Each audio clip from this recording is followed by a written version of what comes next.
모두 일어나서 찬양합시다.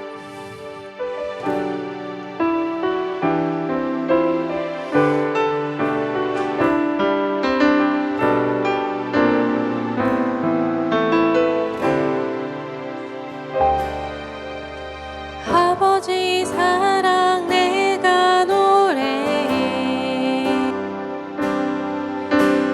아버지 은혜 내가 노래해.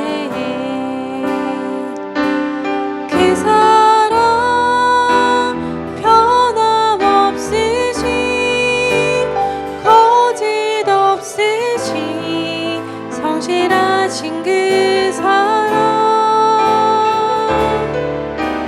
상한 갈 때 꺾지 않으시니, 꺼져가는 등불 끄지 않는 그 사랑, 변함없으신, 거짓 없으신 성실하신 그 사랑,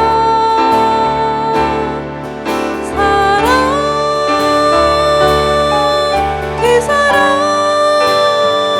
날 위해 죽으신, 날 위해 다시 사신 예수 그리스도, 다시 오실 그 사랑, 죽음도 생명도 천사도 하늘의 어떤 권세도 끊을 수 없는 영원한 그 사랑, 예수 그 사랑, 그 사랑,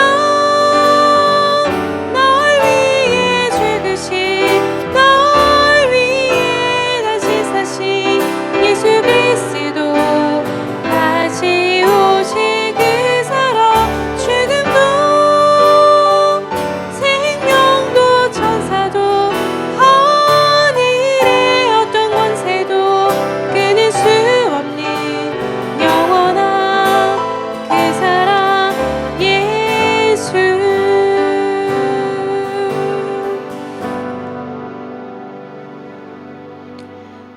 나는 전능하신 아버지 하나님, 천지의 창조주를 믿습니다. 나는 그의 유일하신 아들, 우리 주 예수 그리스도를 믿습니다. 그는 성령으로 잉태되어 동정녀 마리아에게서 나시고 본디오 빌라도에게 고난을 받아 십자가에 못 박혀 죽으시고 장사된 지 사흘 만에 죽은 자 가운데서 다시 살아나셨으며 하늘에 오르시어 전능하신 아버지 하나님 우편에 앉아 계시다가 거기로부터 살아있는 자와 죽은 자를 심판하러 오십니다.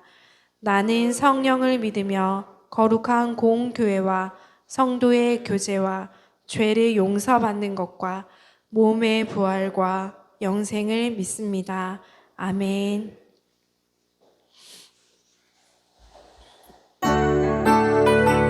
우리 박수 치면서 내 안에 부어주셔서 찬양하겠습니다. 내 안에 부어주소서, 성령의 충만한 기름을 내 안에 충만케 하소서. 성령의 기름으로 내 안에 부어주소서, 성령의 충만한 기름을 내 안에 충만케 하소서. 성령의 기름으로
주소서. 성령의 충만한 기름이 내 안에 충만케 하소서. 성령의 기름으로 내게 기름 가득할 때 주의 복음 전할 수 있네. 내게 기름 가득할 때 주의 사랑 듬뿍의 그날에 우리 주님께서 밤중에 찾아오실 때에 기름 준비된 자만이 산채자리에 들어가는 그날에 우리 주님께서 밤중에 찾아오실 때에 기름 준비된 자만이 산채자리에 들어가네. 예수 열방의 소망, 예수 열방의 소망, 예수 우리의 온 땅의 영원한 소망, 예수 어둠 속의 빛, 예수 변함없는 진리. 그는 온 땅의 빛이 되시네. 우릴 위해 죽으시고 다시 사신 생명의 주. 우릴 위해 죽으시고 다시 사신 생명의 주. 주님만이 소망이요 변함없는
퍼짐이 마지막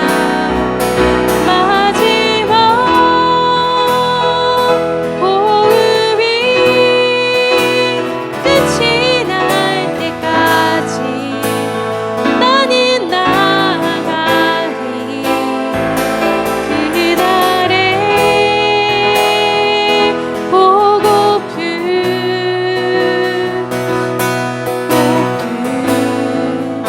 주 얼굴 보리. 어쩌면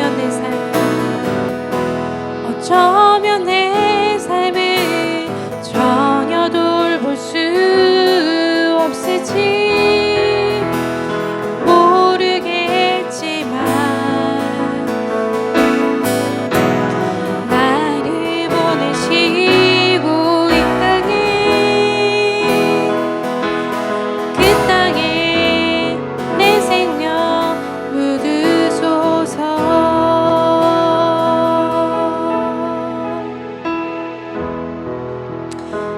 다 같이 하나님과 나만이 아는 죄를 생각하며 묵묵히 참회의 기도를 드리겠습니다.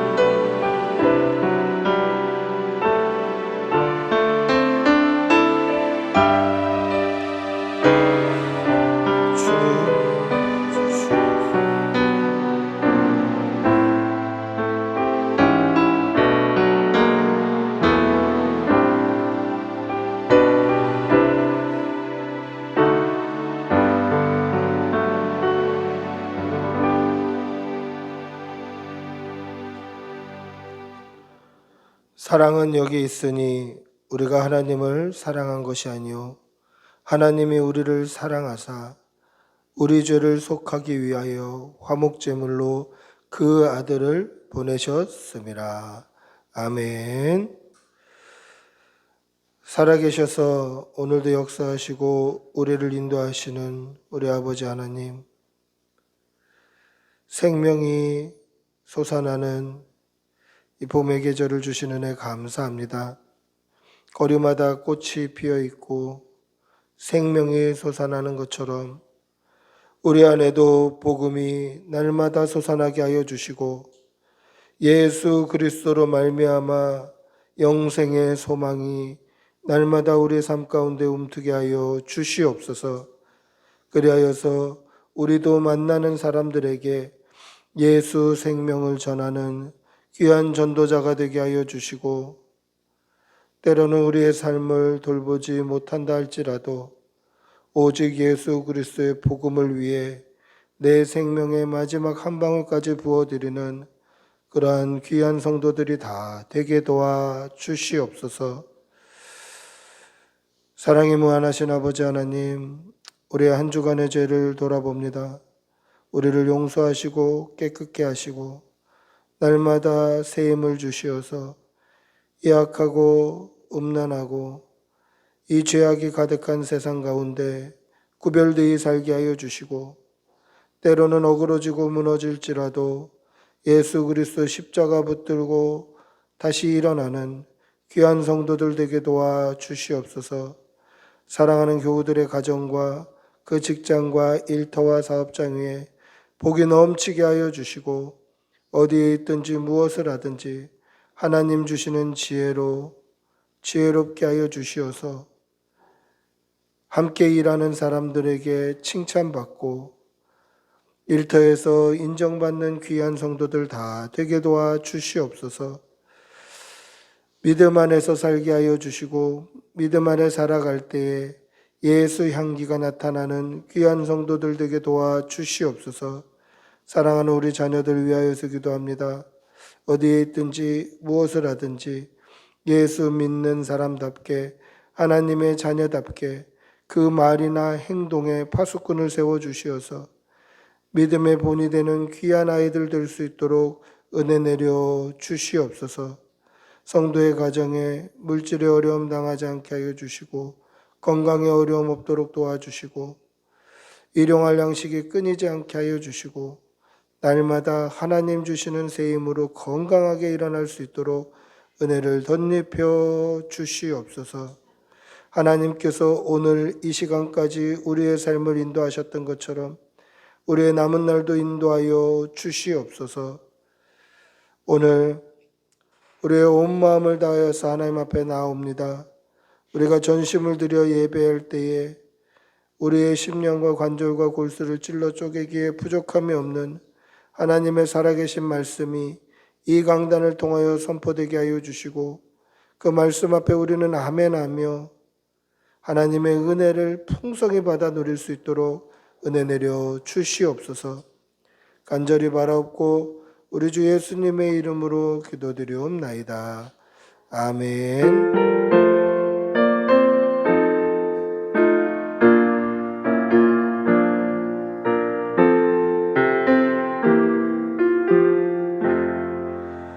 찬송가 335장 찬송하시겠습니다.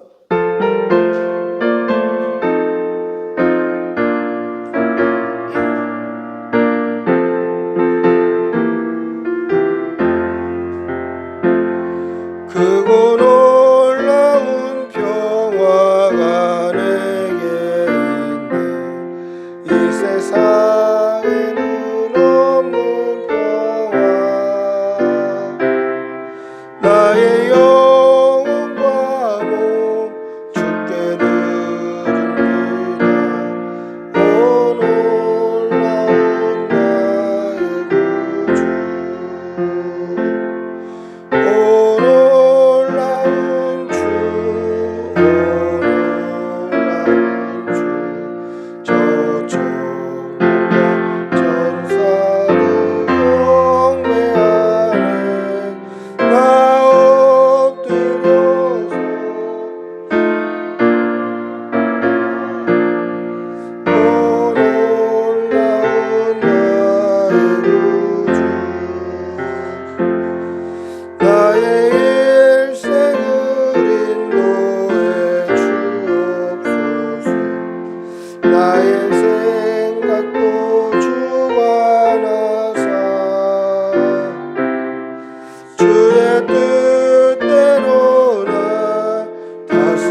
사랑의 아버지 하나님, 오늘도 좋은 날 주셔서 감사합니다. 하나님 앞에 예배할 수 있는 생명 주시고 건강 주시고 예배 드릴 수 있는 처소 주시고 우리에게 평안함 주셔서 감사합니다. 하나님께서 주시는 은혜가 너무도 크고 감사하고 우리의 감사의 제목이 무궁하여서 주님 앞에 나올 때 빈손으로 나오지 아니하고 예물 올려드립니다. 예물이 쓰이는 곳에 하나님의 나라가 서게 하여 주시고 드린 손길에는 1000배의 복으로 갚아 주시옵소서. 드린 손길에 하나님께서 날마다 부족함 없이 채우시는 은혜가 넘치게 하여 주시고 드린 목적에 맞게 그 의도와 뜻에 맞게 하나님의 선하신 대로 물질이 아름답게 사용될 수 있도록 은혜 내려 주시옵소서. 감사를 드리며 우리 주 예수님의 이름으로 기도드리옵나이다. 아멘. 광고 말씀드리겠습니다. 자세한 광고는 주보를 참조해 주시면 되겠습니다. 오늘 꿈꾸는 교회 나오신 여러분들 주님의 이름으로 환영합니다. 우리 옆에 계신 분들하고 한번 인사하시겠습니다. 환영합니다. 사랑합니다. 주일학교 양육훈련 오늘은 외부에서 하도록 하겠습니다. 찬양 연습 마치고 또 우리 외부에 날씨가 좋으니까요. 외부로 나가도록 하겠습니다. 자세한 광고는 주보를 참조해 주시면 되겠고요. 전도 일정 매주 목요일 그리고 마지막 주는 화요일에 있습니다. 위에서 기도해 주시기를 바랍니다. 자세한 광고는 주보를 참조해 주시면 되겠습니다. 하나님의 말씀 함께 보시겠습니다. 고린도 후서 4장 6절에서 8절 고린도후서가 아닌 디모데후서입니다. 디모데후서 4장 6절에서 8절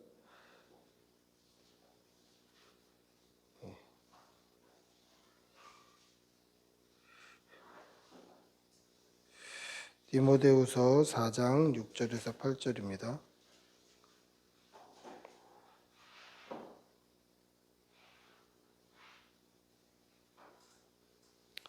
디모데후서 4장 6절에서 8절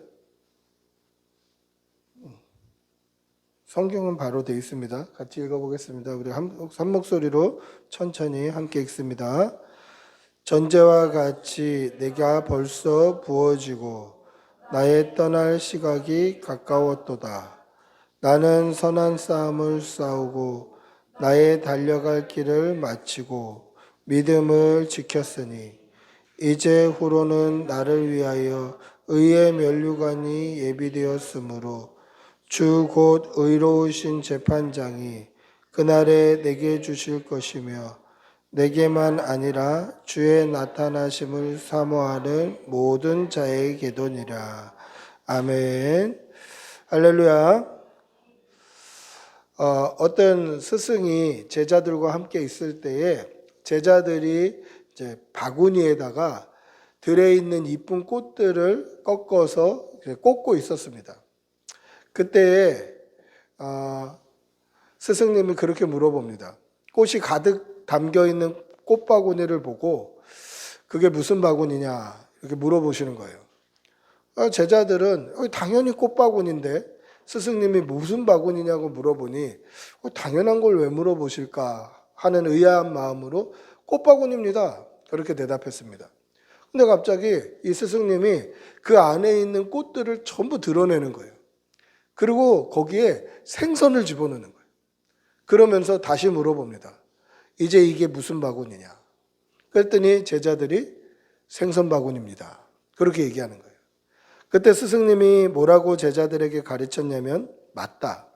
똑같은 바구니지만 그 안에 뭐가 담겼느냐에 따라서 향기도 다르고 이름도 달라진다. 꽃이 담겨 있으면 꽃향기가 나고 꽃바구니가 되는 것이고 생선이 담겨 있고 쓰레기가 담겨 있으면 악취가 나는 생선 바구니 또는 쓰레기통이 되는 것이다. 그렇게 가르침을 준 거예요. 여러분, 우리의 겉모양이 중요한 것이 아니라 우리 안에 뭐가 담겨 있느냐가 더 중요한 거죠. 우리가 그리스도인이다 라고 얘기할 때는 우리 안에 그리스도가 담겨 있어야 돼요. 여러분, 우리의 마음이 예수님으로 가득 충만한 성도가 되시기를 축복하고 기도합니다. 할렐루야. 바울 사도는 그 안에 예수로 충만했던 사람이에요. 그러니까 예수님 바구니였던 사람이 바울 사도예요. 우리도 예수로 충만한 성도들이 되시기를 바랍니다. 그 바울 사도가 오늘 말씀에 뭐라고 얘기합니까? 전제와 같이 내가 벌써 부어졌다. 그렇게 얘기합니다. 전제는 하나님께 드리는 제사의 가장 마지막 하이라이트입니다. 하나님께 번제를 드릴 때에 제물을 각을 떠서 숯불 위에 올려놓고 그것을 온전히 태워서 하나님 앞에 제사를 드려요. 그러면 그 냄새가 얼마나 좋겠습니까? 숯불 위에 고기가 구워지는 냄새예요. 근데 전제는 이 번제가 완전히 끝나는 그때에 향기로운 향유나 아니면 향기로운 좋은 포도주를 그 제물 위에 쫙 부어드리는 거예요. 여러분 한번 상상해 보십시오.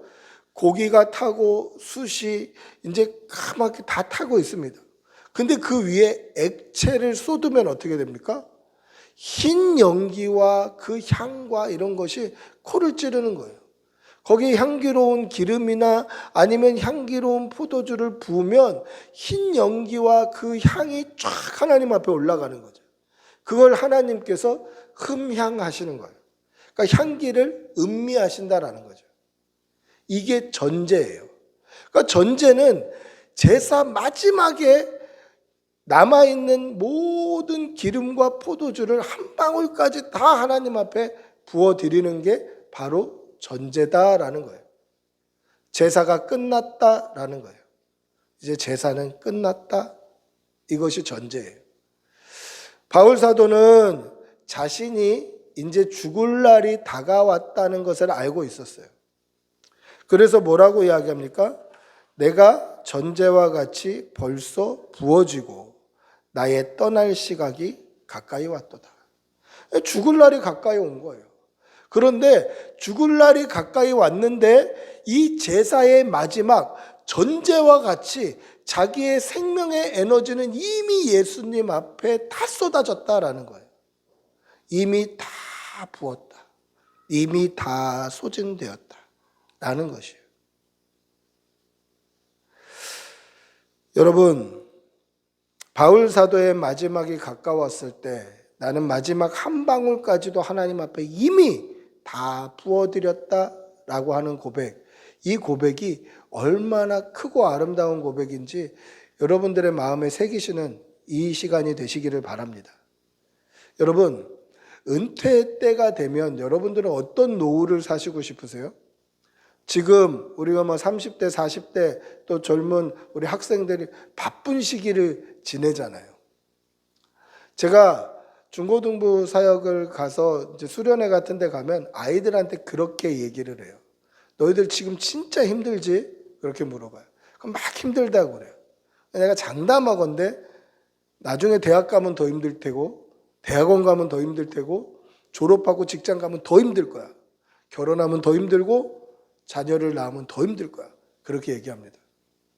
어르신들 한번 보세요. 더 힘든 삶을 계속 살아가고 계셔요. 더 힘든 삶을 살아가요. 그런데 은퇴하면 노후에는 어떤 삶을 살까? 좀 편하게 살고 싶지 않겠습니까? 아니 평생을 분주하게 살았는데 평생은 힘들게 살았는데 이제 좀 편하게 살고 싶다. 이런 욕심이 없을까요? 하루는 제 친구가 그런 얘기를 하더라고요. 가수 조성모가 저한테 그런 얘기를 한 적이 있었습니다. 자기도 많은 목사님들을 만나봤는데 목사님들의 소원이 은퇴하는 것이더라. 이렇게 얘기하는 거예요. 자기가 만나본 모든 목사님들이 은퇴를 꿈꾸고 있다는 거예요. 저한테도 물어봤어요. 저도 100번 이해한다고 그랬어요. 저도 100번 이해한다고 그랬어요. 왜 그러냐면 이 목사라는 직분은 하나님의 말씀을 전달해야 돼요. 그러면 말씀을 전달하려면 어떻게 해야 되냐면 은혜를 받아야 돼요. 항상 말씀으로 은혜를 받아야 그 말씀을 묵상하고 또 써보고 공부하고 연구해서 한편의 설교를 하는 거예요. 그런데 이 설교가 과연 하나님의 뜻과 동일한지를 또 계속 점검해 봐야 돼요. 내가 하나님의 말씀 읽어놓고 내 욕심이나 내 말 하면 안 되니까 하나님의 말씀과 하나님과 뜻과 일치하는지 계속 돌아봐야 돼요. 그러니까 항상 부담감과 긴장감이 팽팽한 삶을 살아요. 늘 긴장되고 늘 부담이 돼요. 그래서 왜 은퇴를 꿈꾸냐면 이 긴장감에서 해소되고 싶은 마음이 있는 것 같아요. 저도 그런 생각 해보지 않았겠습니까? 은퇴하면 커피숍 해야지, 은퇴하면 분식점 해야지, 뭐 이런 생각들을 한 번씩 해요.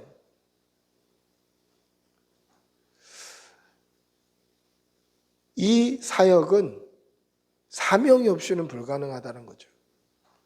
바울 사도도 그렇지 않았을까? 평생을 결혼도 안 하고 복음 사역에 생명을 걸고 살았던 사람이에요. 그러면 이제 내가 떠날 날이 가까이 왔다. 이제 내가 생명의 끝이 눈에 보인다. 그러면 이제 좀 쉬고 싶다. 그동안 결혼도 안 하고 그렇게 온 마음을 진을 빼가면서 그렇게 하나님 앞에 헌신했으니 이제는 좀 편안하고 싶다. 이게 사람의 일반적인 생각이겠죠. 그런데 바울 사도는 뭐라고 얘기합니까? 나는 이미 전제와 같이 벌써 다 부어졌다라는 거예요. 쉴 기력이 남아있지 않는 거예요. 복음을 위해서, 십자가를 위해서, 믿음의 길을 위해서 나는 이미 다 부어졌다는 거예요. 자신의 생명의 한 방울까지 다 이미 부어진 거예요. 벌써 그 기력이 다 부어진 거예요. 이미 하나님 앞에 자신의 모든 에너지를 소진했다라는 것입니다. 사랑하는 성도 여러분, 이 믿음이 우리의 믿음 되기를 바랍니다. 우리 역시 우리의 생명이 끝나는 날 나는 눈꽃만큼의 후회도 없다고 하나님 앞에 온전히 부어졌노라고 그렇게 고백하는 성도들이 되시기를 바랍니다. 우리가 오늘 읽었던 6절, 7절 한번 다시 읽어볼까요? 6절, 7절입니다. 다시 읽어보겠습니다. 같이 읽습니다. 시작. 전제와 같이 내가 벌써 부어지고 나의 떠날 시각이 가까웠도다. 나는 선한 싸움을 싸우고 나의 달려갈 길을 마치고 믿음을 지켰으니. 할렐루야. 바울 사도는 자신의 삶 전체를 하나님 앞에 온전히 태워드리는 제사로 표현한 거예요. 자신의 삶이 하나님께 온전히 태워드리는 제사로 표현되어 있는 거예요. 그리고 그 제사가 이미 끝났다라는 거예요. 어떻게 끝났습니까? 전제와 같이 자기의 생명의 한 방울까지도 하나님 앞에 이미 벌써 다 부어진 상태라는 거예요. 조금 편하고 싶다. 조금 쉬고 싶다. 이제 늙었으니까 힘이 없으니까 몸도 아프니까 건강도 어려우니까 이제는 좀 천천히 가고 싶다. 이게 아니라 내가 떠날 날이 지금 가까이 왔는데 나는 이미 다 부어졌다라는 거예요. 나의 제사는 이미 끝났다. 나는 눈꽃만큼도 하나님 앞에 후회가 없다라는 표현이죠. 마지막 한 방울까지도 이미 다 부어드렸다라는 것입니다. 그러면서 뭐라고 이야기합니까? 선한 싸움을 싸우고 나의 달려갈 길을 마치고 믿음을 지켰으니 라고 고백하는 거예요. 그러니까 바울 사도는 여전히 선한 싸움을 싸우고 있고 여전히 달려갈 길을 달리고 있고 여전히 믿음을 지키고 있다는 거예요. 이미 다 끝난 거예요. 눈앞에 죽음이 와 있어요. 전제와 같이 자신의 생명 에너지가 다 부어져 있어요. 그런데 그 부어지는 것이 무엇으로 부어졌냐면 선한 싸움을 싸우는 데 부었고 믿음의 길을 달리는 데 부었고 그리고 믿음을 지키는 데 부었다라는 것이죠. 여러분, 이 믿음의 고백이 우리의 고백되기를 축복하고 기도합니다. 할렐루야. 이 세 가지는요, 바울 사도의 삶을 요약한 거예요. 바울 사도의 삶은 딱 세 가지로 요약이 되는데 선한 싸움을 싸우는 삶이었고 믿음을 지키는 삶이었고 달려갈 길을 마치는 삶이었다라는 거죠. 그거 외에 다른 것이 없어요. 다른 것이 없어요. 여러분, 이러한 삶이 우리가 도전받는 삶, 우리도 그렇게 살기를 다짐하는 또는 용기를 가지는 그런 삶이 되시기를 축복하고 기도합니다. 나의 생명, 나의 마지막 한 방울의 기력까지도 우리도 바울처럼 하나님 앞에 온전히 부어드리는 그러한 성도들이 되시기를 바랍니다. 그리고 그렇게 믿음으로 살기를 결단하는 성도들이 되시기를 축복하고 기도합니다. 우리 7절 한번 다시 읽어보겠습니다. 7절 다시 읽어봅니다. 나는 선한 싸움을 싸우고 달려갈 길을 마치고 믿음을 지켰으니. 바울 사도는 평생 복음을 위해서 선한 싸움을 싸웠고 그리고 어디에 있든지 복음을 전하기 위해서 달려갔고 그리고 많은 핍박과 박해 가운데서도 끝까지 믿음을 지켰다라는 것입니다. 이 고백이 우리 고백 되기를 바랍니다. 우리도 바울 사도처럼 믿음으로 선한 싸움을 싸워야 됩니다. 여러분, 웬만하면 싸움은 피해야 되죠. 그런데 성도가 이 땅을 살아간다면요, 영적인 전쟁은 피할 수 없어요. 영적인 전쟁이 일어나면 우리 믿음이 바르게 가고 있다는 증거예요. 내가 믿음 안에서 바르게 서 있다라는 증거를 어떻게 알 수 있냐면 나에게 시험이 찾아오고 영적인 전쟁이 찾아오고 사탄의 그 꼬임이 찾아오면 야, 내 믿음이 바로 가고 있구나. 우리 교회가 바로 가고 있구나. 우리 가정이 바로 가고 있구나. 그렇게 생각해야 돼요. 정말 기도하고 다짐하고 오늘도 믿음으로 살기를 그렇게 결심하고 딱 나갔는데 회사에 가자마자 나를 시험에 들게 한다? 아, 내 믿음이 바로 가고 있구나. 내 믿음이 하나님 보시기에 아름답구나. 그래서 사탄이 괴롭히는구나. 우리는 그런 고백을 할 수 있어야 돼. 시험이 찾아올 수밖에 없어요.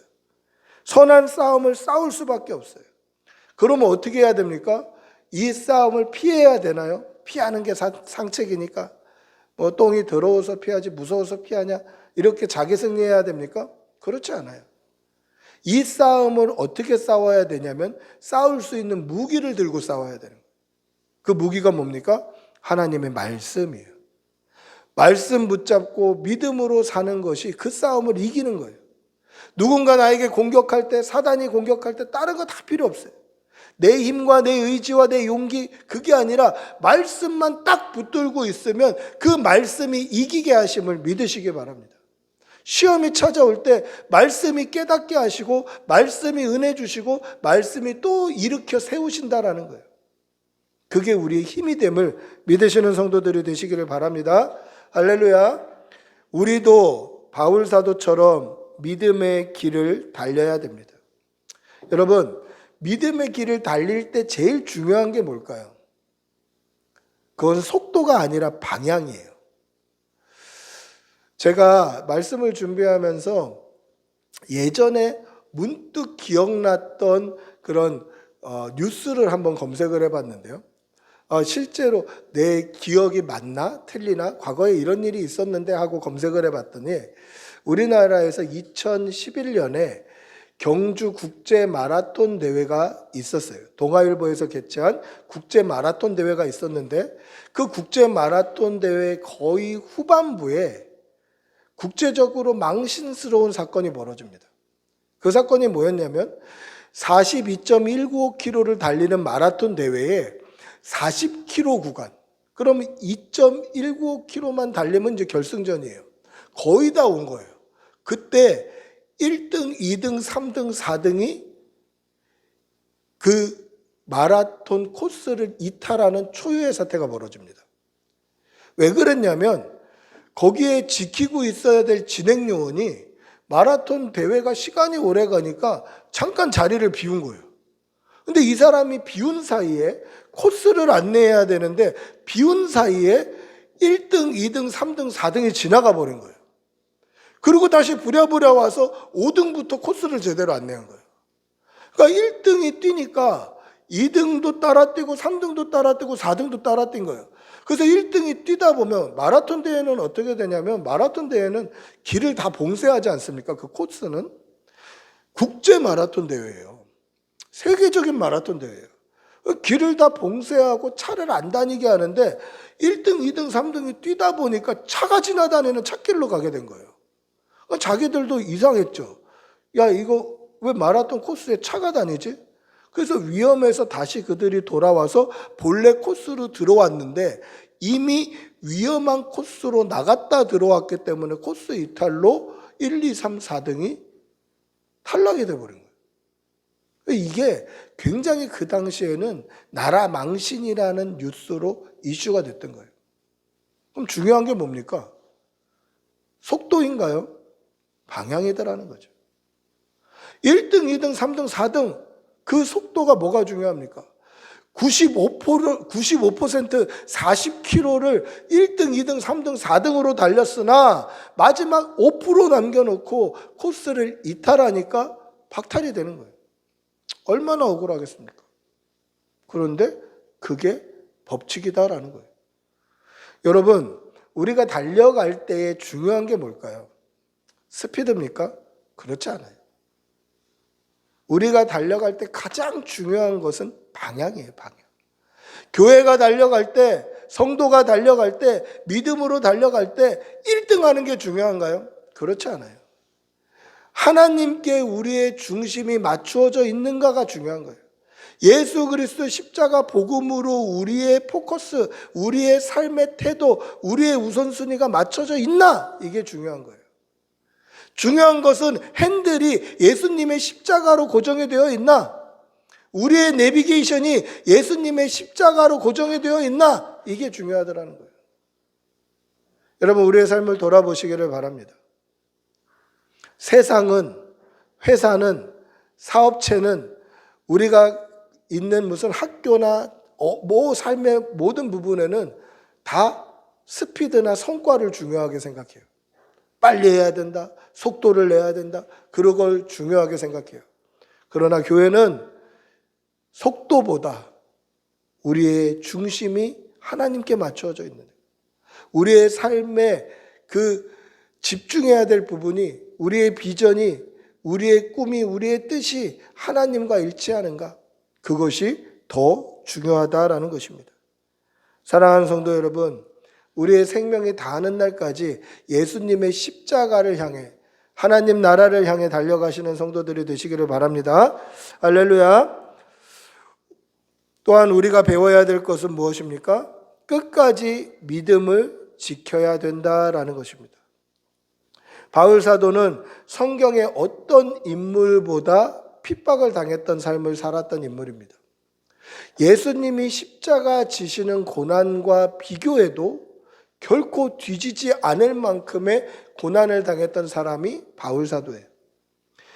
이 바울 사도가 고린도후서 11장에서 스스로 이렇게 얘기하는데요. 제가 얼마 전에도 이 본문을 여러분들께 읽어드린 적이 있으니까 막 구체적으로 읽지는 않겠습니다만은 바울이 이렇게 고백합니다. 나는 수고를 넘치도록 했다. 그러니까 수고했어 이 정도가 아니고요. 자신이 할 수 있는 수고의 분량을 넘치게 하는 거예요. 그리고 옥에 갇히기도 더 많이 했다 고백해요. 그러니까 어떤 사람이 옥에 갇힌 것보다도 나는 복음을 위해서 옥에 갇힌 것을 그 사람들보다 훨씬 많이 했다라는 거죠. 매도 수없이 맞았다. 여러 번 죽을 뻔했다. 한 번은 돌로 맞았다. 이 돌로 맞았다는 것은 사도행전 14장에 보면 루스드라에서 일어난 일인데 사람들이 루스드라 성 안에 있던 바울을 끌어내서 성 밖으로 내치고 거기서 돌을 집어던져서 바울을 죽였습니다. 그러니까 죽이려고 한 게 아니라 죽인 거예요, 죽인 거. 그때 돌을 던진다고 할 때 여러분 조그만 돌 던지지 않고요. 제가 무슨 영화에서 봤더니 주먹만한 돌을 던지는 거예요. 이게 무슨 총이나 칼처럼 빨리 죽는 게 아니에요. 돌에 맞으면서 막 얼굴이 터지고 입술이 터지고 눈이 터지고 하면서 죽어가는 거예요. 죽어가는 거예요.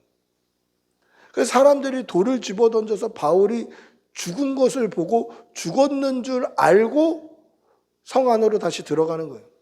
죽인 거예요, 죽인 거. 그때 바울은 다시 몇 시간 있다가 형제들이 보고 있으니까 다시 일어난 거예요. 깬 거예요, 깬 거예요. 진짜 죽다 살아난 거예요. 그 바울이 다시 성으로 들어가서 형제들에게 작별 인사하고 그 성을 떠나요. 뿐만 아니라 동족의 위험, 강도의 위험, 강의 위험, 배를 타고 가다가 한 번이라도 침몰하는 일을 겪는 게 참 쉬운 일이 아닌데 3번이나 파손을 해요. 배가 부서지는 일을 3번이나 겪은 거예요. 한 번은 일주일 밤낮을 먹지도 못하고 풍랑 가운데 있었던 적도 있었다라는 거예요. 바울만큼 핍박과 어려움을 당한 사람이 없더라라는 것이죠. 이 말도 못할 핍박을 당하면서도 믿음을 지켰다라는 거예요. 예수 믿는 믿음 때문에, 복음 때문에, 십자가 때문에 이 모든 어려움과 핍박을 당했다라는 거예요. 저는 오늘 바울 사도가 고백했던 믿음을 지켰으니 이 표현을 보면서 나는 믿음을 지킬 수 있을까? 라는 생각이 드는 거죠. 요즘 우리가 사는 시대에도 이런 핍박이 있다면, 예수 믿는 것 때문에 돌로 침을 당한다면, 예수 믿는 것 때문에 맞는다면, 죽음의 위기를 겪는다면, 과연 우리는 믿음을 지킬 수 있을까? 코로나 사태가 지나가고 나서요, 교회에서 가장 피해를 본 것은 우리가 예배를 중요하게 여기지 않게 되는 마음이 심어졌다라는 거예요. 그러니까 예전에는 주일 예배는 반드시 교회 나와서 예배 드려야 된다. 이러한 그래도 열심은 있었는데 코로나 시대를 지나면서 아니 바쁘면 영상으로 예배 드릴 수 있는 거 아니냐. 또 바쁘면 그냥 어디 딴 데 가서도 영상 예배 드리는 거 아니냐. 이렇게 타협하는 시대가 됐어요. 그럼 그 정도의 신앙 가지고, 그 정도의 열심 가지고, 그 정도의 믿음의 열정을 가지고 과연 믿음을 지킬 수 있는가? 의문이다라는 거죠. 오늘날 한국교회가 믿음을 지킬 수 있을까? 오늘날 우리 자녀들이 믿음을 지킬 수 있을까? 내가 믿음 지킬 수 있을까? 장담할 수 없는 시대를 살고 있다는 거예요.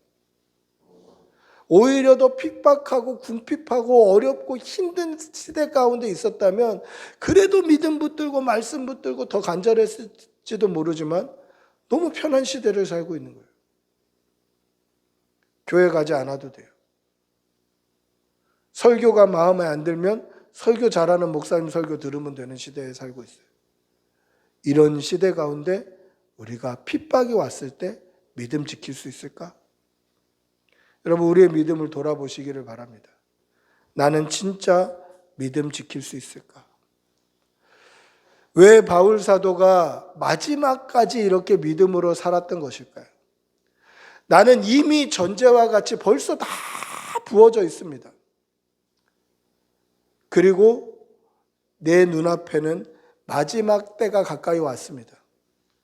그런데도 바울 사도는 끝까지 믿음을 지키며 달려갈 길을 달리며 복음을 들고 살아가고 있습니다. 왜 그렇게 마지막 때까지, 죽음을 눈앞에 둔 그때까지 믿음으로 살려고 노력했을까요? 그 이유가 8절에 나옵니다. 우리 8절 한번 같이 읽어보겠습니다. 8절입니다. 시작. 이제 후로는 나를 위하여 의의 면류관이 예비되었으므로 주 곧 의로우신 재판장이 그날에 내게 주실 것이며 내게만 아니라 주의 나타나심을 사모하는 모든 자에게도니라. 할렐루야. 바울이 끝까지 생명을 다 소진해 가면서도 믿음을 떠나지 않은 이유가 뭡니까? 의의 면류관을 받고 싶어서 그것을 사모하기 때문에 떠나지 않은 거예요. 여러분, 면류관이 뭘까요? 면류관이.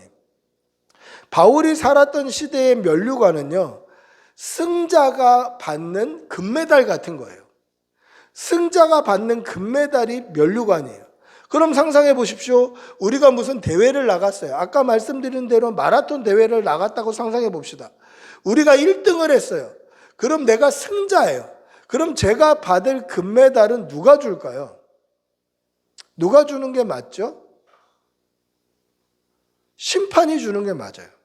그 경기를 제대로 뛰었는지 안 뛰었는지 보는 심판이 주는 게 맞죠. 그런데 오늘 바울 사도는 의의 면류관을 누가 준다고 되어 있어요? 의로우신 재판장이 준다는 거예요. 심판이 아니라 재판장이에요. 그럼 재판장은 뭐 하는 사람입니까?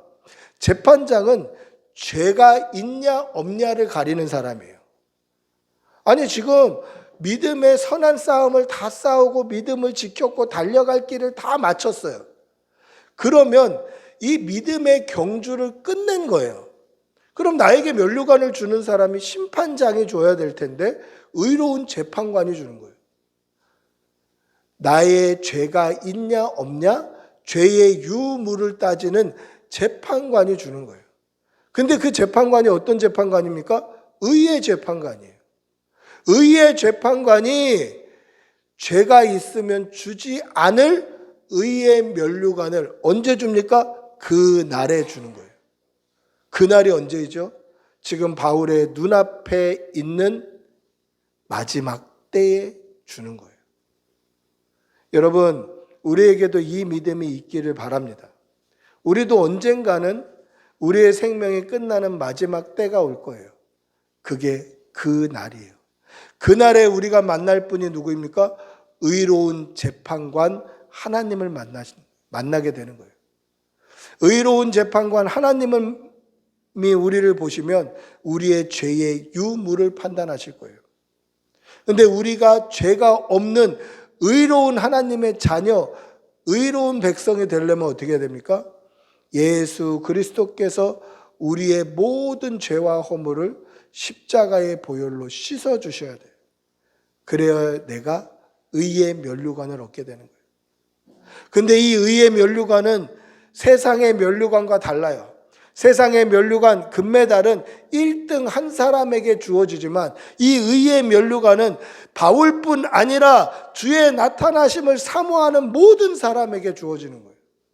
1등만 주어지는 것이 아니라 믿음으로 사는 모든 사람에게 의의 면류관이 주어지는 거예요. 이 면류관을 사모하시는 여러분들이 되시기를 바랍니다. 말씀을 맺습니다. 온전한 믿음이 뭘까요? 온전한 믿음은 우리의 생명의 마지막 한 방울까지 하나님을 위해 쏟는 것입니다. 하나님을 믿는 믿음으로 내 생명을 소진하는 거예요. 하나님을 믿는 믿음으로 내 모든 삶의 에너지를 소진하는 거예요. 이것이 온전한 믿음입니다. 저는 이 말씀을 준비하면서 저를 많이 돌아보게 되었어요. 나는 바울처럼 헌신하고 있는가? 나는 바울처럼 헌신하고 있는가?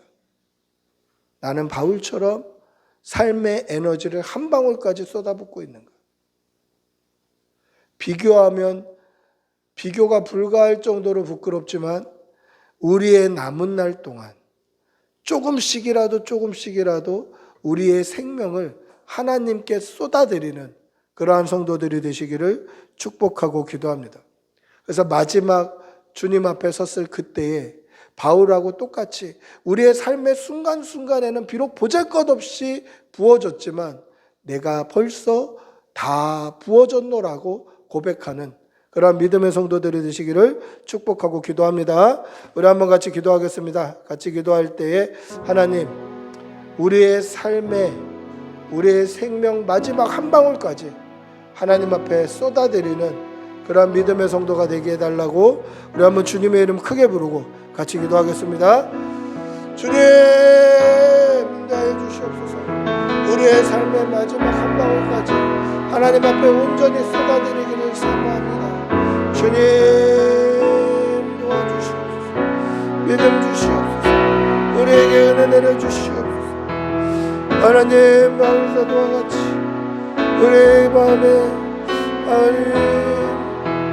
작은 부분까지도 온전히 하나님 앞에 내어드리는 그런 성도들이 되시고 될 수 있도록 은혜 내려주시옵소서. 내 삶의 마지막 한 방울까지, 내 삶의 마지막 기력 하나까지도 온전히 믿음으로 살아내는 귀한 성도들 다 되게 도와주시옵소서. 주님 도와주시옵소서. 주님 도와주시옵소서. 주님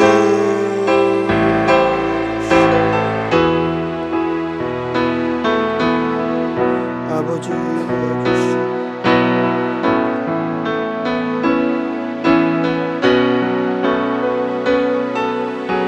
이제 후로는 나를 위하여 의의 면류관이 예비되었으므로 주 곧 의로우신 재판장이 그날에 내게 주실 것이며 내게만 아니라 주의 나타나심을 사모하는 모든 자에게도니라. 사랑의 아버지 하나님, 우리도 바울 사도처럼 우리의 생명의 한 방울까지 하나님 앞에 온전히 쏟아드리는 그 믿음으로 살아가게 도와 주시옵소서. 그리하여서 하나님 앞에 섰을 그때에 내가 벌써 온전히 다 부어졌다고 고백할 수 있을 정도로 끝까지 믿음 지키며 살아가게 하여 주시옵소서. 오늘 하루도 힘주시고 우리의 남은 날에도 하나님께서 은혜 주실 줄 믿사옵고 우리 주 예수님의 이름으로 기도드리옵나이다. 아멘. 우리 모두 일어나셔서 찬양하시고 축도로 예배를 마치겠습니다.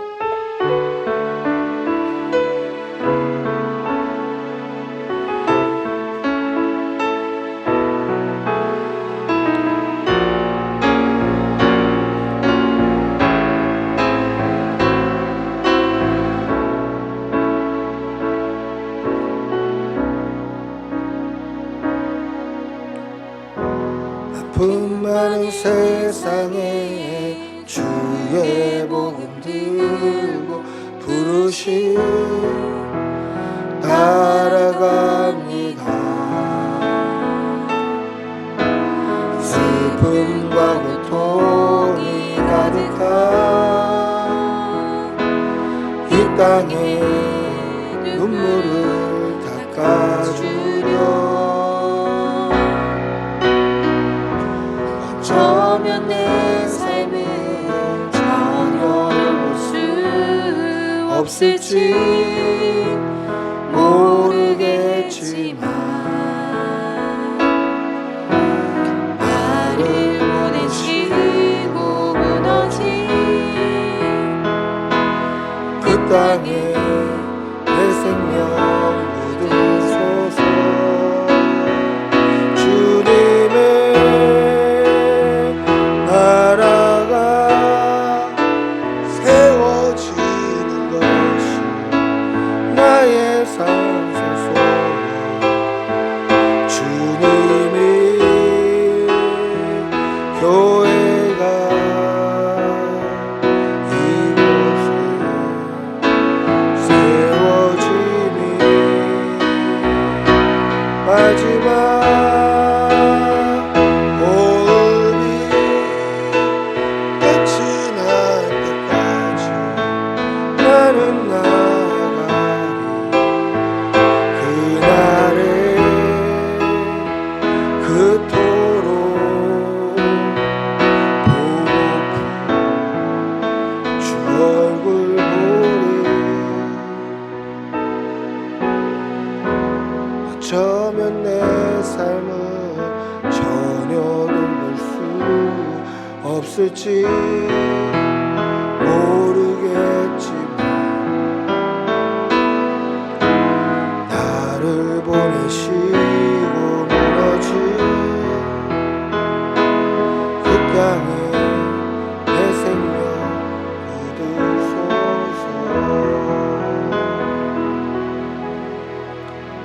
우리 주 예수 그리스도의 은혜와 하나님의 사랑과 성령의 교통하심이 바울 사도처럼 끝까지 믿음 지키며 살아가기를 다짐하는 여기 모인 모든 주의 백성들과 그 일터와 직장과 사업장과 그 가족들과 자녀들 위해 지금부터 영원히 함께 있을지어다. 아멘. 주님 도와주시옵소서. 성령을 부어주시옵소서. 은혜 주시옵소서. 믿음 주시옵소서. 주님